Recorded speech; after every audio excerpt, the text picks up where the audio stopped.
Ndugu zangu mlokuwa mmekosa Snail Essence na Snail All-in-One Cream zimekuja. Bei yake ni 100,000 na sio 110,000 tena.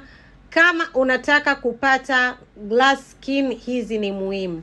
All-in-One Cream uitumie kama moisturizer. Ikiwa huna moisturizer, utapata zako glass skin nzuri tu.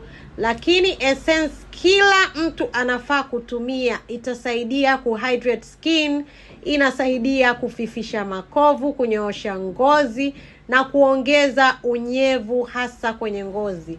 Ngozi yenye unyevu haizeeki haraka, ngozi yenye unyevu haijikunji. Hata kama una oil skin, ni lazima uhydrate skin yako kwa kutumia Essence. Ni nzuri sana, watu wengi wamekuwa wakitumia na kuisifia, na mimi ni mmoja wapo. Bila Essence maisha yangu hayaendi. Bora nikose vyote ila niwe na Essence.